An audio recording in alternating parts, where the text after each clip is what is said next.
Sekelompok remaja, Rani, Andi, Sinta, dan Dito memutuskan untuk menghabiskan akhir pekan di puncak Cisarua. Mereka menyewa sebuah villa tua yang berada di tengah hutan, jauh dari keramaian. Sepanjang perjalanan, mereka bercanda dan tertawa tanpa menyadari bahwa mereka sedang menuju ke tempat yang penuh dengan rahasia kelam. Villa itu terlihat usang namun megah, dikelilingi oleh pepohonan besar yang rimbun. Saat mereka memasuki halaman, seekor burung hantu terbang melintasi mereka, membuat suasana mendadak mencekam. Andi yang biasanya berani merasa ada yang tidak beres, namun dia memilih untuk tidak mengatakannya kepada yang lain. Di dalam villa, mereka mendapati interior yang penuh perabotan antik, namun penuh debu. Dito mencoba membuka salah satu jendela, namun engselnya berkarat dan sulit digerakkan. Sementara itu, Sinta menemukan sebuah lukisan tua, seorang wanita dengan tatapan tajam yang seolah mengikuti setiap gerak-gerik mereka. Mereka tidak sadar, ini adalah awal dari mimpi buruk mereka. Malam pertama di villa itu udah terasa sangat dingin meskipun api unggun menyala di perapian. Rani merasa gelisah dan sulit tidur. Tengah malam, dia terbangun mendengar suara langkah kaki di koridor. Namun ketika dia mengecek, tidak ada siapa-siapa di sana. Dia kembali ke tempat tidur, namun perasaan tidak nyaman itu semakin kuat. Ketika Rani kembali tidur, dia melihat bayangan samar seorang wanita berdiri di sudut kamarnya. Wanita itu mengenakan gaun putih kusam dengan rambut panjang tegerai menutupi sebagian wajahnya. Ketika Rani mencoba berteriak, suaranya tertahan di tenggorokan dan sosok itu menghilang begitu saja. Di harinya, Rani menceritakan pengalamannya kepada yang lain, namun mereka hanya menanggapinya dengan canda. Mereka menganggapnya hanya sebagai efek dari kelelahan perjalanan. Namun, saat sarapan piring di atas meja tiba-tiba pecah dengan sendirinya.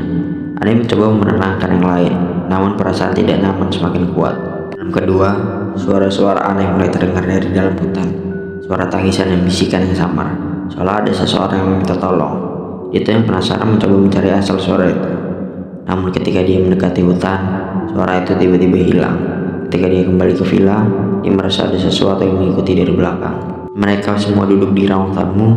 Lampu tiba-tiba padam. Dalam kegelapan, Sinta melihat sosok tinggi besar berdiri di dekat jendela. Sosok itu terlihat seperti bayangan, namun matanya merah. Ketika lampu kembali menyala, sosok itu menghilang, meninggalkan rasa takut yang menghantui. Di hari ketiga, Sinta menemukan sebuah buku tua tersembunyi di balik lemari.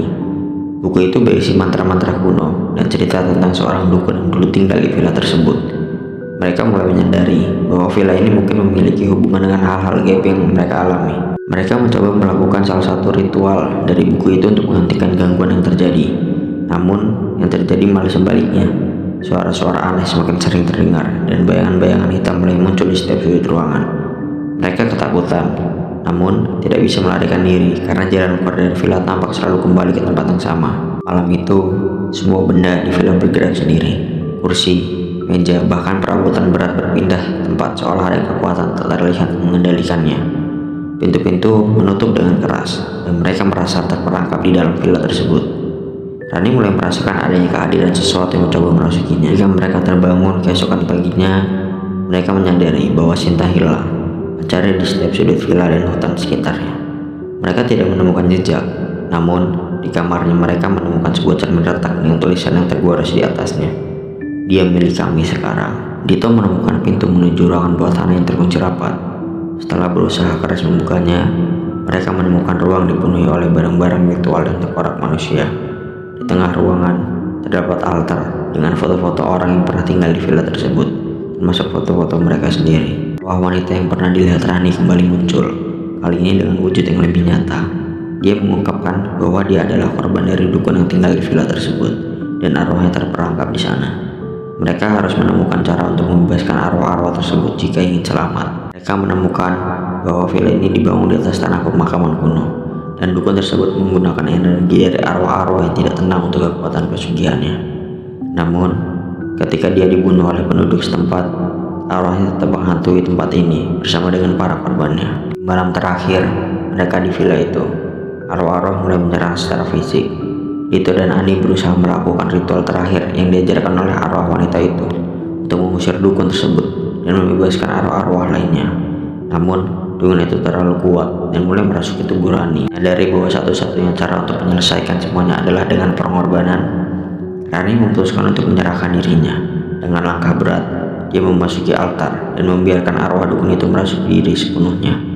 Ketika itu terjadi, arwah-arwah lain mulai bebas dan villa mulai runtuh. Andi dan Nito berlari keluar dari villa yang mulai hancur. Mereka berhasil mencapai jalan utama dengan melihat villa itu terbakar dengan sendirinya. Dalam api itu, mereka melihat bayangan Rani berdiri di jendela sebelum akhirnya hilang di telan api. Setelah kembali ke kota, Andi dan Nito berusaha melanjutkan hidup mereka. Namun, trauma dari kejadian di villa itu terus menghantui mereka. Setiap kali mereka mencoba bertidur, mereka bermimpi tentang Rani yang memanggil mereka, seolah meminta bantuan. Beberapa bulan kemudian, sebuah cerita muncul di koran lokal tentang kebakaran misterius di sebuah puncak tua di puncak Cisarua. Dikatakan bahwa penyebab kebakaran tidak diketahui, dan sisa dari 4 orang ditemukan di reruntuhan.